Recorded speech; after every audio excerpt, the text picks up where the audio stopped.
Your Tucson may be equipped with front seat heaters that can be easily adjusted to suit your comfort level. You can adjust the temperature control yourself just by pressing the seat heater button.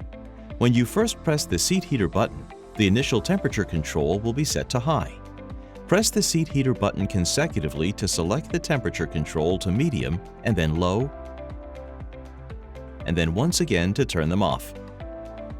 For your convenience, the front seat heating feature will automatically adjust the setting for you. Once the feature is turned on, the setting will change from high to medium after 30 minutes. After 60 minutes on the medium setting, it will adjust to low. You will also notice that the seat heater switch will change indicator lights as well to let you know that the setting has been adjusted. You can always override this by turning the seat heaters off and then on again. The seat heaters also default to off when you turn the ignition off and back on again.